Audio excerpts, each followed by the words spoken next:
Hey, this is a test. 1, 2, 3. My lovely daughter, if I can speak. My lovely daughter, she's sitting right there saying,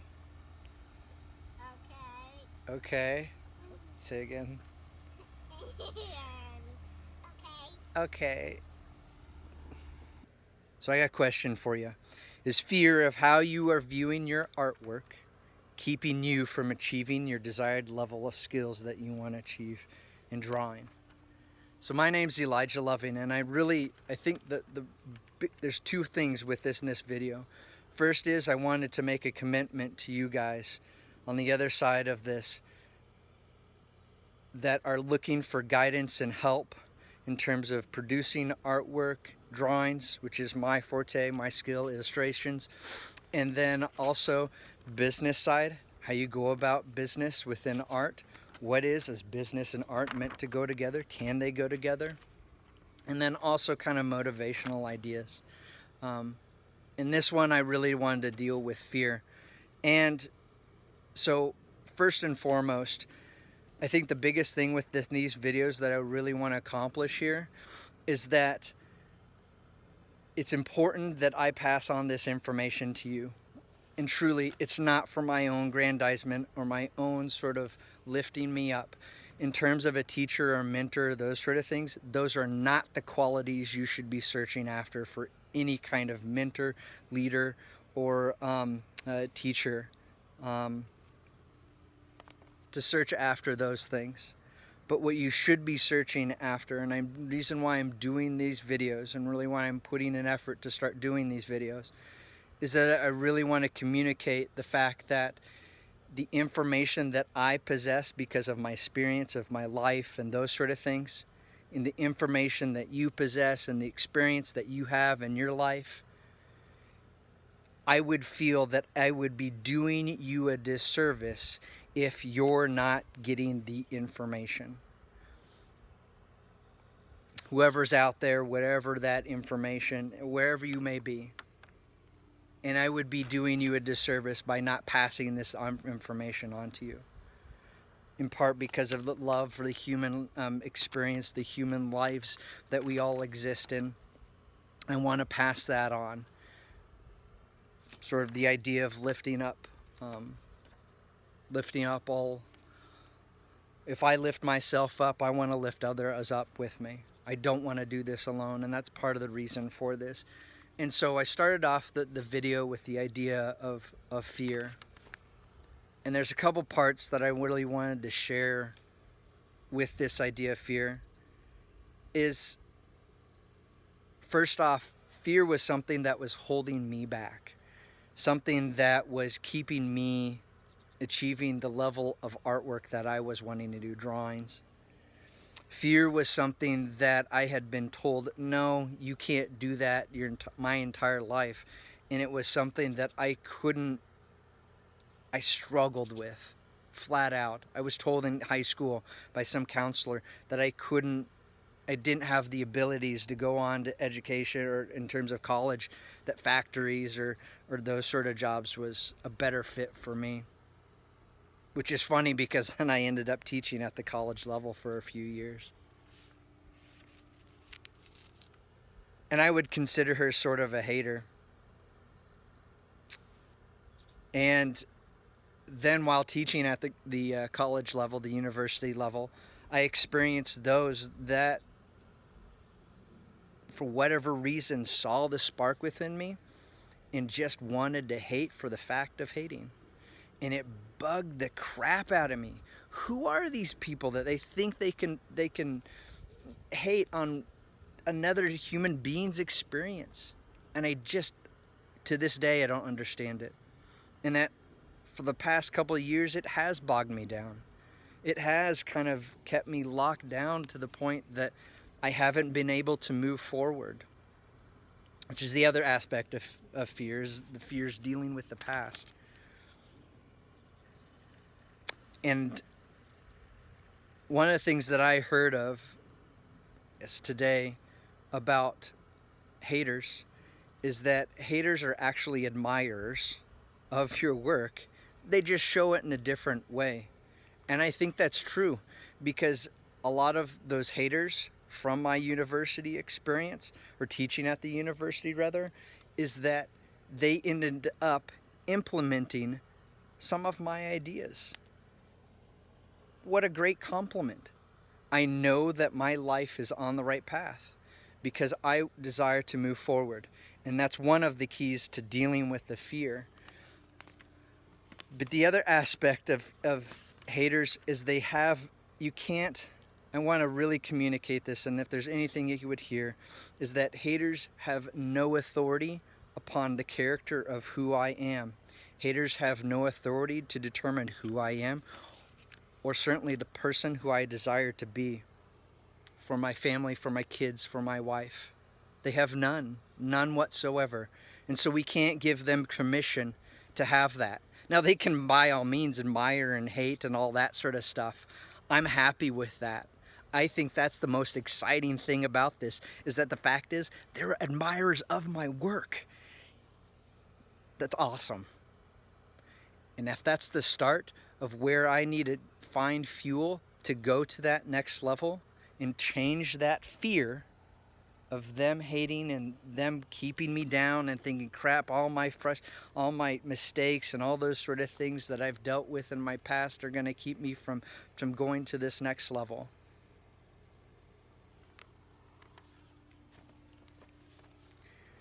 And so I think that's the key here, is that there's going to be haters when we do our artwork. There's going to be critics. There's going to be those that look at your work and rather puke at it. And that's okay. In truth, more than likely, they are absolutely fanatical admirers of your work. And I think that's really key important. The other aspect of fear that I think is important is that fear is like a house fire. If I'm in a house fire in the middle of the night and I have to grab something, I'm going to grab my wife, I'm going to grab my kids, we're going to grab our shoes, whatever clothes we can throw on our back, and get out. And I think that's the thing about fear, is that when we look back at the past, we grab the things that we can only carry with us, that we really need, the lessons. And that's it. We let the whole house burn down and move on with life. We'll still have the opportunity to live at another place. And it's exactly that. It's an opportunity. And so I really want to hit home, and even it's like, Eli, this has nothing to do with drawing or drawing skills or how do I make a comic or all those sort of things, and what's the components that make up an illustration. And you're right. On the surface, it sure doesn't. But if we look deeper at ourselves, and if we look deeper at our potentials and move forward as best as we can, only taking with us the things that we need in necessity of our lives and those around us that we love and support our work and support our efforts, those are the things that we take with us. So I really wanted to challenge you today to really look at your dreams, to look forward, jot down your goals, put down your goals, do like a list of, okay, here's my year goals, jot those down. Okay, what's my 2-year goals, 5 years, 10 years, lifetime goals? I even heard someone write down your obituary. That's crazy. It is crazy. But the point is how do you want to be known for your life? What do you want to be known for? And that's true. And so after I heard that, I wrote down my obituary. I cried a little.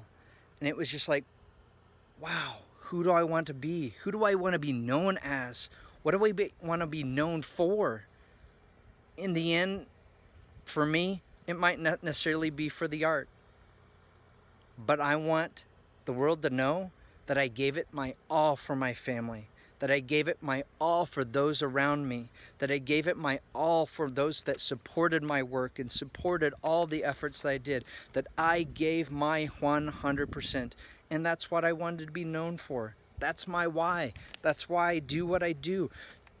And if I know my why, I'm not gonna worry about the a-holes and the knuckleheads that are behind me, that keep me afraid, that keep me drugged down to the point that I can't move forward. I have to move forward. We have to. We can't worry about what happened back there. We do our best to repair it. We do our best to fix it. But after that, you pack up what you can and you move. You keep moving forward. And so I really want to encourage you guys to keep drawing. Look for artists that you love and care about, and you love following their work, but more importantly, you like their styles and how they implement those styles. And I really want to encourage you, don't copy their styles necessarily, but take the parts that you do like. And I guarantee if you take those parts that you like and add them into your own ideas and you start problem solving, how did they go through? How did they problem solve this particular form or that thing, this thing or that thing? And you'll really start figuring out how to go about solving your own visual problems, your organization, your composition, all those sort of things. And so fear will stop gripping you, and you'll start seeing dramatic improvement. And so I just really wanted to encourage you guys, and I'm so excited. You can't believe how freaking excited I am to take this to the next level and start sharing more videos of motivation, business art, and also sharing drawing tips, design tips, problem solving of how you can put it together and organize your thoughts, starting from the basic plan of from scratch, from an idea for nothing. There are probably less than a handful of artists on this planet that can just start drawing from a blank piece of paper without any sketching, without any research. And they have perfect perspective, they have perfect compositional descriptions. I am not one of those. I am not one of those that has been gifted with that. But you know what? That's okay. That's who I am. That might be who you are. And so I just really want to encourage you guys. Drop the fear. Drop whatever's behind you. Stop it. Stop the fear. And with whatever you have, even if you only have one lead in your pencil type of thing, whatever your situation is, you have a post-it note, a napkin, I don't care. Put down your ideas. Start somewhere. Start moving ahead.